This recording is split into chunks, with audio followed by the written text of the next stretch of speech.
yang ada pemain musik, itu juga cuma satu. Enggak, bukan begitu. Tetap hadirlah dalam ibadah, yes, harus itu. Semakin giatlah dalam melayani pekerjaan Tuhan, harus itu.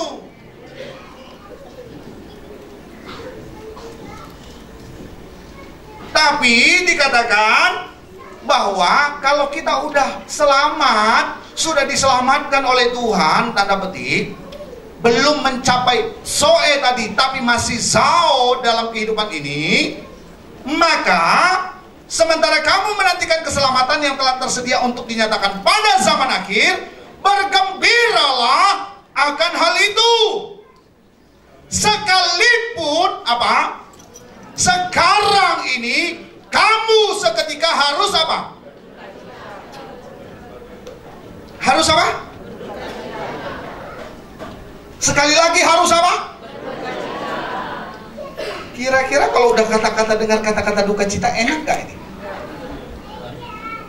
Pasti gak enak. Kalau udah kata-kata duka cita, pasti.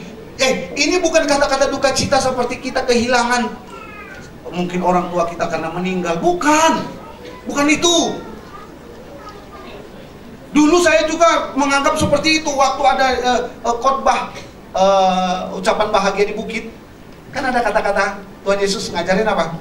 Berbahagialah orang yang berduka cita karena mereka akan dihiburkan. Oh, itu setiap ada yang meninggal kerabat saya kirimin itu.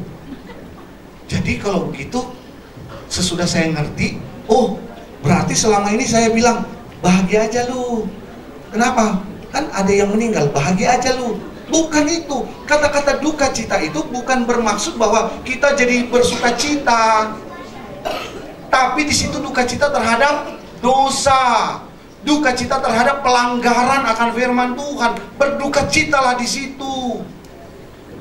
Dan ini juga dikatakan begitu, bergembiralah akan hal itu sekalipun sekarang ini kamu seketika harus berduka cita oleh berbagai-bagai pencobaan.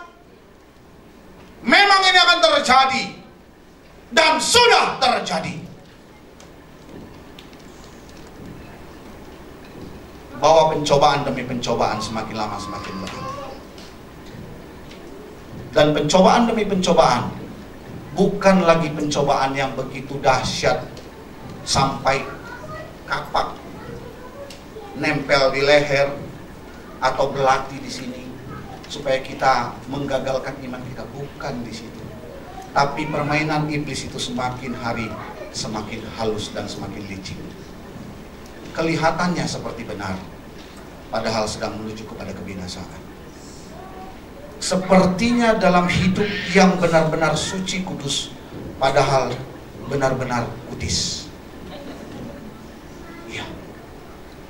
Dan itu sudah semakin terjadi dan terus akan semakin dahsyat menjelang hari kedatangan Tuhan yang kedua kali. Oleh karena itu, kita mau diajarkan hari ini berat. Saya harus katakan berat. Karena yang mau diajarkan itu seperti apa maunya Tuhan, bukan seperti apa maunya kita. Di sini dibutuhkan yang namanya kita harus keluar dari comfort zone. Comfort zone itu apa? Kompor zone, daerah kompor.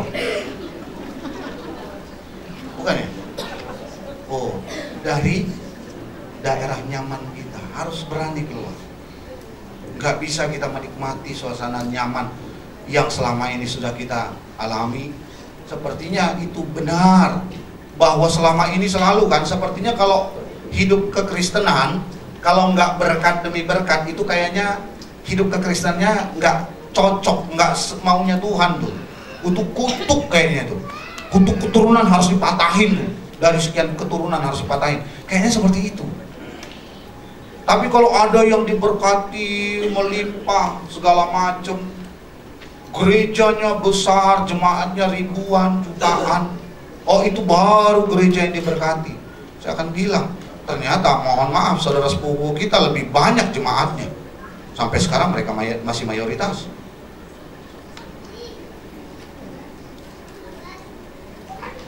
Kalau kita bicara kepada hal-hal yang secara jasmani, tapi tidak berprinsip kepada firman Tuhan, maka kita akan satu ketika akan menyesal. Dan karena kalau nanti satu ketika sudah terlambat, kita nggak bisa mundur lagi. Seperti yang disampaikan oleh Pastor Yuda, 1 detik pun tidak bisa kita mundur ke belakang. Kalau ternyata pada saat satu ketika kita belok ke kiri, bukan ke kanan. Bukan berarti surga pasti di kanan loh. Ini kan misalnya. Ntar jadi salah lagi. Diajarin si kumis, surga ada di kanan. Jadi semuanya menghadap kiblatnya harus kanan. Capek deh. Nah, dikatakan kita harus berduka cita oleh berbagai-bagai pencobaan. Maksud semuanya itu bagus. Ada maksud Tuhan. Ada maksud Tuhan yang bagus. Tapi jarang sekali kita mau benar-benar keluar dari zona nyaman kita, untuk kita benar-benar berkenan di mata Tuhan, untuk kita benar-benar hidup mempermuliakan Tuhan. Dikatakan apa? Semuanya itu ialah untuk membuktikan kemurnian imanmu.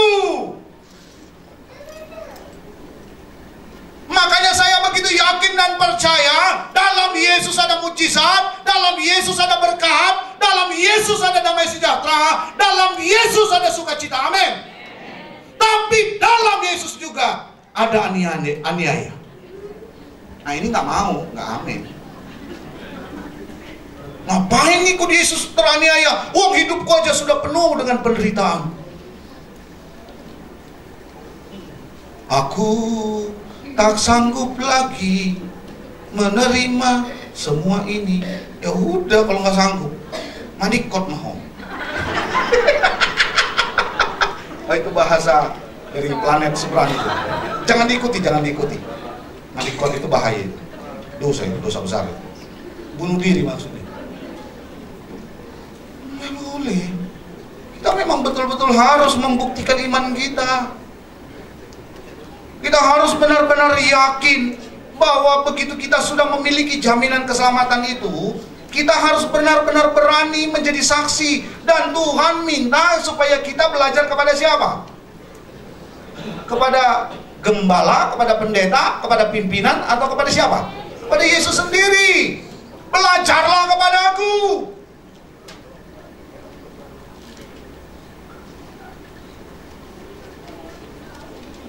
Yesus itu begitu luar biasa cara mengajarkannya.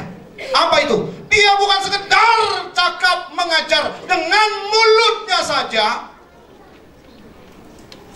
tapi dia juga melakukan apa yang dia ajarkan. Sehingga klop. Dan inilah yang harus dimiliki oleh anak-anak Tuhan. Kalau nggak akan berdampak kita ini. Sia-sia kekristenan kita, sia-sia kehidupan kita mengikut Yesus. Ternyata orang lain nggak bisa melihat ada Yesus dalam hidup kita.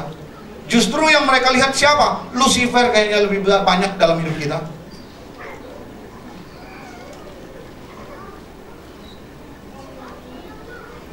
Oleh karena itu kita harus belajar ini, bahwa kita harus benar-benar mau mengikuti apa maunya Tuhan. Nah, kalau sudah begini, kira-kira apa yang harus kita lakukan dong? Harus ada solusinya. Nggak bisa dong kita cuma bilang, oh iya, bahwa hidup harus sesuai dengan firman Tuhan. Nah, sekarang apa yang sesuai dengan firman Tuhan itu? Nah, begini Bapak Ibu sekalian, Petrus itu menulis surat. Dia memang kehidupannya boleh dibilang ada bertentangan gitu loh dengan yang bernama Paulus. Kalau Bapak Ibu baca di Kisah Para Rasul, Paulus memisahkan diri dengan Petrus dan kawan-kawan. Jadi ada dua kubu. Bagi saya itu gak ada masalah lah ya. Ada masalah nggak? Kalau memang udah nggak cocok, ya udah dong, daripada di dalam ribut terus. Ya, tapi ini bicara pelayanan loh. Jangan bicara keluarga ini, beda ini. Jangan disamain. Ini bicara pelayan, udah gak cocok ya sudah. Yang penting lewat mereka berdua nama Tuhan dipermuliakan, bukan nama Tuhan dipermalukan. Dan terbukti kok, walaupun pemikiran Paulus bahwa kayaknya Petrus udah nyimpang nih, pengajarannya kayaknya udah bicara duniawi melulu nih, bicara duit melulu. Tapi ternyata Petrus dengan segala pelayanannya, dengan segala tugas pekerjaan melayani pekerjaan Tuhan, ternyata nggak pernah menyimpang. Buktinya surat Petrus ini begitu bagus mengajar kita.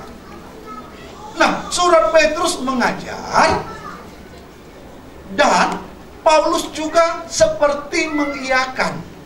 Dalam artian apapun yang diajarkan Paulus juga sama. Apa itu? Coba kita buka 1 Yohanes 2.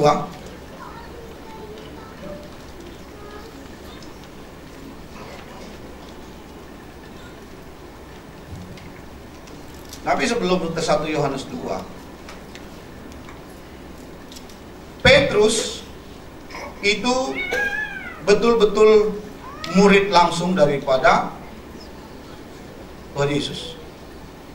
Paulus layer kedua, bukan layer pertama, bukan ring 1, bukan yang benar-benar ikut di dalam pengajaran Tuhan Yesus. Dia akhirnya menjadi percaya sesudah Yesus naik ke sorga. Tapi kalau kita lihat, luar biasa perbedaan antara kehidupan rohani daripada Paulus yang sebelumnya bernama Saulus dengan Petrus. Petrus ikut Tuhan begitu lama, tapi mumbang lonong terus dia terus. Kadang imannya tinggi, kadang naik, panjang prosesnya. Kalau Saulus enggak. Begitu dia ditegur sama Tuhan, langsung melejit dia. Langsung dia berbalik 360 derajat, balik lagi 180 derajat. Kalau Petrus kadang maju, mundur, sampai suatu ketika maju terus. Maka seorang Paulus berkata begini. Coba nih, buka nih, Filipi 1. Filipi 1 ayat yang ke-21. Ini ayat terkenal ini. Filipi 1 ayat 21, demikian firman Tuhan. Karena bagiku hidup adalah keuntungan dan mati adalah Kristus. Amin.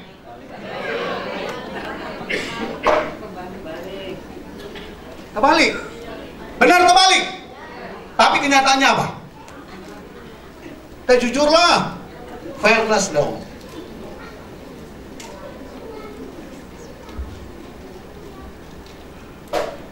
Sungguh berani kita bilang, bagiku hidup adalah Kristus. Benar? Benar? Atau memang selama ini sebelumnya terbalik? Memang hidup bagiku adalah keuntungan, maunya untung melulu. Tapi mati adalah Kristus. Mati adalah keselamatan. Mana yang lebih banyak ternyata kita lakukan buat Tuhan kita?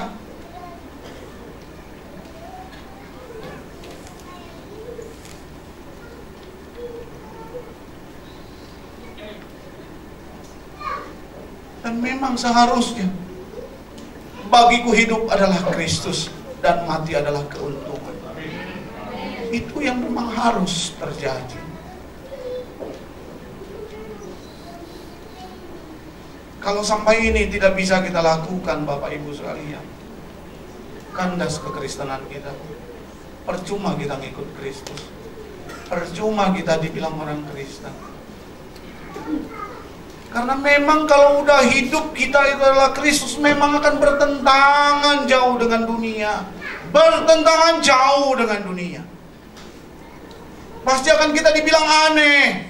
Pasti akan dibilang kita itu banyak hal yang dijelek-jelekan kita itu. Pasti itu akan terjadi. Munafiklah.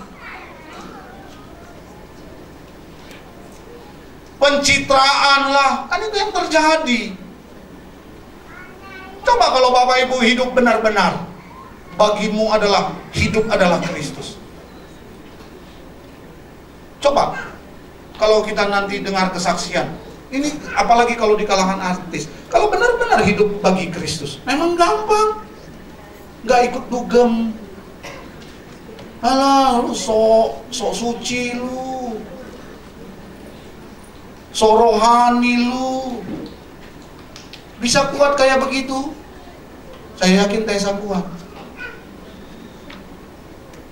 Dan itu sudah dibuktikan Pak Ahok. Bukan masalah dia nggak terpilihnya, kalau nggak terpilihnya saya setuju. Karena memang ada satu hal yang dia lakukan nggak bagus kepada Tuhan. Apa itu? Dia datang ke Kubah Al-Hadad untuk diapain, didoakan oleh Mbak Priok. Tapi tentang dia di penjara, oh itu benar-benar bukan karena kesalahan dia. Kalau itu saya tetap dukung dia dalam doa supaya dia tetap kuat. Kalau dia kemarin menang menjadi gubernur, yang dipermuliakan bukan Tuhan Yesus, sorry. Tapi kalau nanti ini dia sudah tidak terpilih menjadi gubernur, tapi saya tidak tahu apa rencana Tuhan. Yang saya tahu, rancangan Tuhan dalam kehidupan setiap orang percaya